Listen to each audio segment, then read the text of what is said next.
Hi, this is Tom Thatcher of the Attack Philosophy.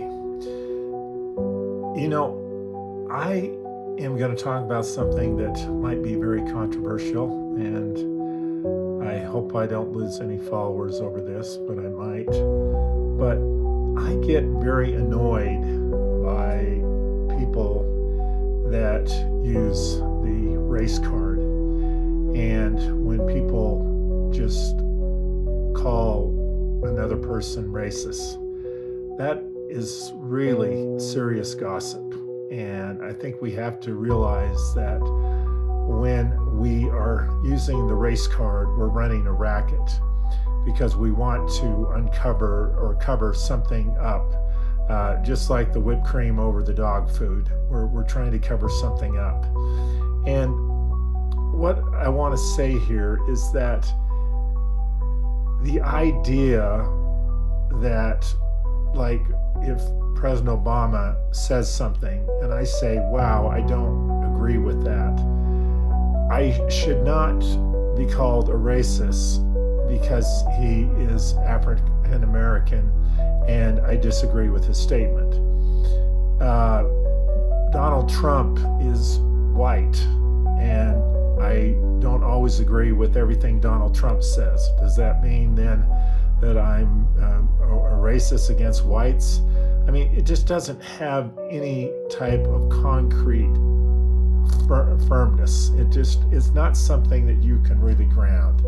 So let's realize that we got to be a little bit kinder with people and try to really ditch this race card.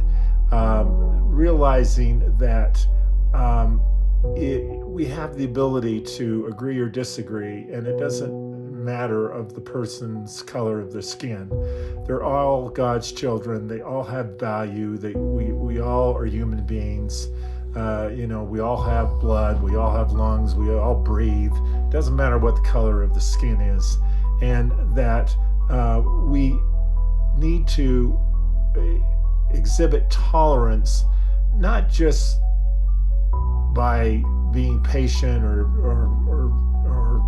allowing things to say or whatever, but being open to everything and allow everybody to be open to their viewpoints and their ideas. I mean, when I go in at night, I try to listen to every single news station, MSNBC, Fox News, CNN. I try to get all the 360 points of view because MSNBC, although I don't agree with everything they said, sometimes they have some valid points. Fox tends to be very pro-Trump, but sometimes they have some good points, and I don't agree with everything that they say. So let's just try to understand that out of many voices, there comes one. That's what the inscription is on the Capitol, right? E pluribus unum, out of many, one. That's what we have to do, have unification in that regard by realizing that a person's color has absolutely nothing to do with what type of person they are.